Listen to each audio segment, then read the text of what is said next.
Hello friend, आसवी का स्वागत है आज की इस वीडियो में। आज की इस वीडियो में बिहार स्टेट एग्जाम 2025 के लिए पेपर की एनालिसिस करने वाले हैं। 19 अक्टूबर 2025 का फर्स्ट शिफ्ट का पेपर हो चुका है। फर्स्ट शिफ्ट का पेपर 9 बजे से लेकर के 11:30 बजे तक कंडक्ट कराया गया था। तो स्टेट एग्जाम के लिए शिक्षण कला और जीके के प्रश्न करने वाले हैं। तो यह स्टेट एग्जाम में पूछा गया पहला प्रश्न है कि एक आदर्श शिक्षक का जो सबसे प्रमुख गुण है वह क्या होना चाहिए। तो यहाँ पे इसका राइट आंसर हो जाएगा विद्यार्थियों के प्रति समान दृष्टि रखना। सभी विद्यार्थियों के प्रति बिल्कुल समान दृष्टि रखना यह एक आदर्श शिक्षक का सबसे प्रमुख गुण होता है। तो यहाँ पर ए वाला आपका बिल्कुल राइट आंसर हो जाएगा। इसके बाद देखेंगे नेक्स्ट आपका है अधिगम का तात्पर्य है। तो यहाँ पे इसका राइट आंसर हो जाएगा अधिगम का मतलब होता है सीखना होता है। सीखना का मतलब है लर्निंग। तो जो अधिगम का तात्पर्य है वह हो जाएगा कि व्यवहार में जो अस्थायी परिवर्तन होता है। तो यहाँ पर आपको ऑप्शन नंबर जो बी वाला दिया गया है यह बिल्कुल राइट आंसर हो जाएगा। इसके बाद देखेंगे नेक्स्ट है कि बाल केंद्रीय शिक्षा में मुख्य ध्यान किस पर होता है। तो यहाँ पे इसका राइट आंसर हो जाएगा विद्यार्थी पर। जो बाल केंद्रीय शिक्षा होती है, बाल केंद्रीय शिक्षा में जो छात्र होता है छात्र के अकॉर्डिंग शिक्षा दी जाती है। जो विद्यार्थी रहता है विद्यार्थी के जरूरत के अनुसार शिक्षा दी जाती है। तो यहाँ पे जो मुख्य ध्यान रहेगा वह विद्यार्थी पे रहेगा। तो बी वाला आपका राइट आंसर है। अगला प्रश्न की प्रभावी शिक्षण की पहचान क्या है। तो यहाँ पे इसका राइट आंसर हो जाएगा समझ व प्रयोग करना। जो आपका ऑप्शन नंबर जो बी वाला दिया गया है बी वाला बिल्कुल यहाँ पे क्या होगा राइट आंसर हो जाएगा। जो प्रभावी शिक्षण है उसकी पहचान है कि समझ व प्रयोग करना। बी वाला राइट आंसर है। अगला प्रश्न आपके सामने के अनुशासन का अर्थ है। तो यहाँ पे देखेंगे इसका राइट आंसर आपका हो जाएगा आत्मनियंत्रण। जो आत्मनियंत्रण है यह अनुशासन के अर्थ के अंतर्गत आएगा। तो यहाँ पे बी वाला आपका राइट आंसर हो जाएगा। अगला प्रश्न आपके सामने है यहाँ पे यदि कोई विद्यार्थी ध्यान नहीं दे रहा है तो शिक्षक को क्या करना चाहिए। तो यहाँ पे इसका राइट आंसर हो जाएगा उसकी रुचि के अनुसार उदाहरण देना चाहिए। तो यहाँ पर अगर कोई भी आपका यहाँ पे विद्यार्थी ध्यान नहीं दे रहा है तो इसके लिए शिक्षक को क्या करना चाहिए, उसकी जो रुचि है रुचि के अनुसार उदाहरण दे करके उसको समझाना चाहिए। तो यहाँ पे बी वाला आपका राइट आंसर हो जाएगा। इसके बाद देखेंगे नेक्स्ट प्रश्न आपका है शिक्षण में सहायक साधनों का प्रयोग क्यों किया जाता है। तो यहाँ पे इसका राइट आंसर हो जाएगा शिक्षा को रोचक बनाने के लिए। जो शिक्षण में यहाँ पे सहायक यहाँ पे सामग्री है या जो सहायक साधन है उसका जो प्रयोग होता है शिक्षा को रोचक बनाने के लिए। बच्चे अच्छे से ध्यान दें, उनकी रुचि जागे, इसके लिए होता है, जल्दी सीखें। तो इसके लिए यहाँ पे जो सहायक सामग्री या साधन होते हैं उसका प्रयोग किया जाता है। तो बी वाला आपका राइट आंसर है। इसके बाद देखेंगे नेक्स्ट है कि शिक्षण की सफलता का निर्धारण किससे होता है। तो यहाँ पे इसका जो राइट आंसर है यह देखेंगे आंसर हो जाएगा अधिगम उद्देश्यों की पूर्ति से।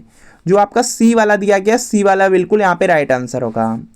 अगला प्रश्न आपके सामने की शिक्षा का अंतिम लक्ष्य क्या है। तो यहाँ पे देखेंगे इसका राइट आंसर हो जाएगा व्यक्ति का जो सर्वांगीण विकास है। शिक्षा का यहाँ पे उद्देश्य होता है या जो अंतिम लक्ष्य होता है वह होता है कि व्यक्ति का सर्वांगीण विकास हो, चारों तरफ से हर क्षेत्र में जो भी व्यक्ति हो या छात्र हो उसका विकास हो सके। तो इसके लिए होता है। तो यहाँ पे सी वाला राइट आंसर होगा। अगला प्रश्न आपके सामने है यहाँ पे यदि विद्यार्थी बार बार भूल जाते हैं तो शिक्षक को क्या करना चाहिए। तो यहाँ पे इसका राइट आंसर हो जाएगा बार बार अभ्यास कराना चाहिए। यदि विद्यार्थी बार बार भूल जा रहा है तो शिक्षक को बार बार उसके लिए क्या करना चाहिए, अभ्यास कराना चाहिए। तो यहाँ पे बी वाला आपका बिल्कुल राइट आंसर हो जाएगा। अगला प्रश्न आपके सामने स्क्रीन पर है कि सीखने की प्रक्रिया में प्रेरणा का क्या कार्य है। तो यहाँ पे इसका राइट आंसर हो जाएगा अध्ययन में रुचि बढ़ाना। जो देखिए प्रेरणा होता है या जो आपका मोटिवेशन होता है ये किस लिए दिया जाता है, ताकि आप यहाँ पे अध्ययन या जो भी पढ़ाई कर रहे हैं उसमें आपकी रुचि बढ़े, जल्दी सीख सकें। तो यहाँ पे ये वाला बिल्कुल राइट आंसर होगा। इसके बाद देखेंगे नेक्स्ट प्रश्न है कि शिक्षा को उपयोगी और अस्थायी बनाने का जो सर्वोत्तम तरीका है। तो यहाँ पे इसका राइट आंसर हो जाएगा करके सीखना। शिक्षा को अगर उपयोगी और अस्थायी बनाना है तो यहाँ पे जो बच्चे हैं बच्चों को क्या करना चाहिए, उनको मौका देना चाहिए कि वो करके सीखें। तो यहाँ पे बी वाला बिल्कुल राइट आंसर हो जाएगा। अगला प्रश्न आपके सामने की शिक्षा को कक्षा में किस प्रकार का वातावरण बनाना चाहिए। तो यहाँ पे इसका राइट आंसर हो जाएगा प्रेरणादायक और सहयोगात्मक यहाँ पे वातावरण होना चाहिए। तो यहाँ पे बी वाला आपका राइट आंसर होगा। अगला प्रश्न आपके सामने कि यदि कोई विद्यार्थी बहुत कम बोलता है तो शिक्षक को। तो यहाँ पे इसका राइट आंसर हो जाएगा प्रश्न पूछने के लिए उसको प्रोत्साहित करना चाहिए। अगर कोई यहाँ पे क्या कर रहा है, बहुत कम बोल रहा है, तो उसको क्या करना चाहिए, प्रश्न पूछने के लिए उसको प्रोत्साहित करना चाहिए जिससे वह कुछ प्रश्न पूछे और थोड़ा बहुत कुछ बोलना स्टार्ट करे। तो यहाँ पे बी वाला बिल्कुल राइट आंसर हो जाएगा।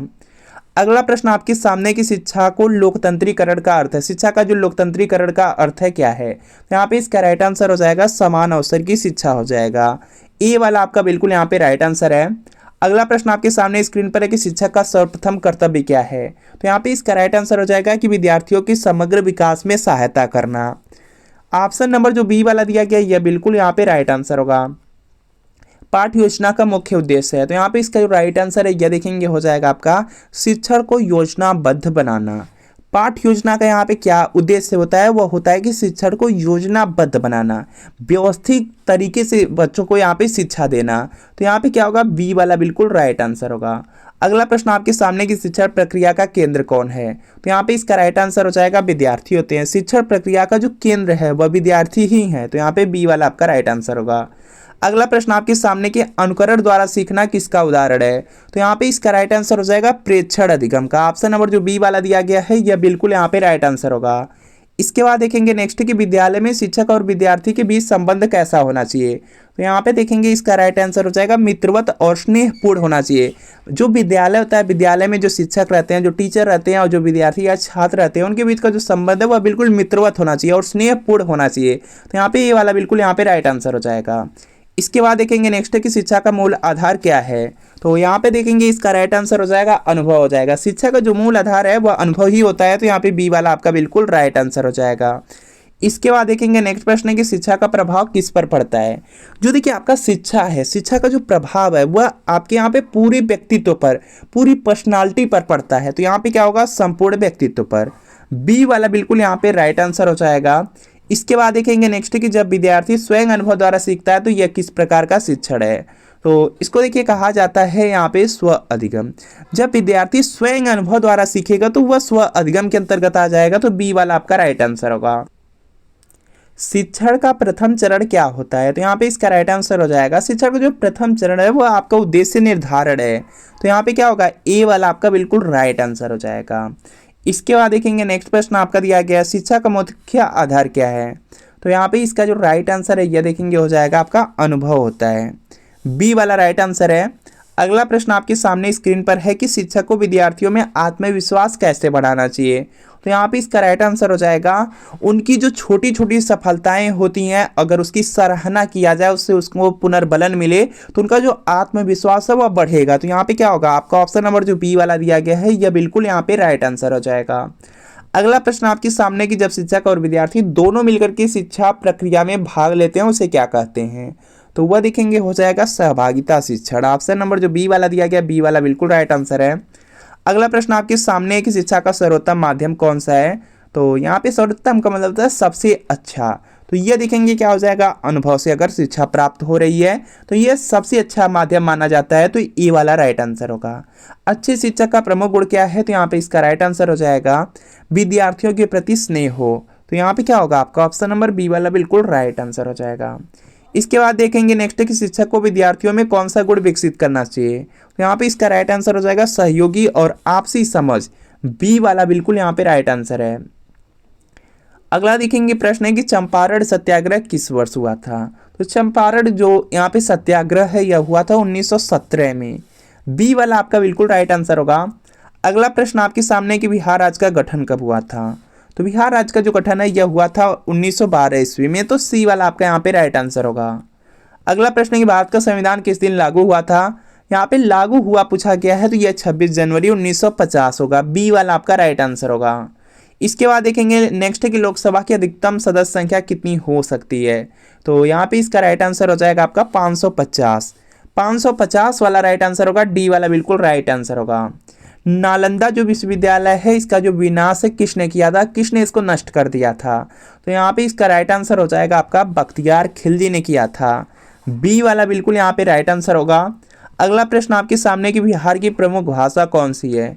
बिहार की अगर प्रमुख भाषा की आपसे बात पूछ ली जाए तो यहाँ पे हो जाएगा, यहाँ पर देखेंगे सभी की सभी हो जाएंगी। प्रमुख भाषा में पूछा गया है तो यह सबकी सब बोली जाती हैं, भोजपुरी, मैथिली, मगही तीनों, तो यहाँ पे डी वाला आपका राइट आंसर होगा। बाकी यहाँ पे नेक्स्ट प्रश्न है कि मनुष्य के शरीर में रक्त का निर्माण कहाँ होता है, तो यहाँ पे इसका राइट आंसर हो जाएगा मनुष्य के शरीर में जो रक्त का निर्माण है यह अस्थि मज्जा में होता है, तो बी वाला आपका राइट आंसर होगा। इसके बाद देखेंगे नेक्स्ट कि कंप्यूटर की जो गणना क्षमता है किस पर निर्भर करती है। तो यहाँ पे इसका राइट आंसर हो जाएगा जो कंप्यूटर में प्रोसेसर होता है, प्रोसेसर पर डिपेंड करती है। तो यहाँ पे ये वाला बिल्कुल राइट आंसर हो जाएगा, क्योंकि यहाँ पे बात किया गया है गणना क्षमता की, तो ये प्रोसेसर पर ही डिपेंड करेगा, ना कि कीबोर्ड या मॉनिटर या माउस पे। तो ये वाला आपका राइट आंसर होगा। इसके बाद देखेंगे नेक्स्ट है भारत की पहली महिला मुख्यमंत्री कौन थी। तो यहाँ पे इसका राइट आंसर हो जाएगा सुचेता कृपलानी। ऑप्शन नंबर जो ए वाला दिया गया है यह बिल्कुल राइट आंसर है।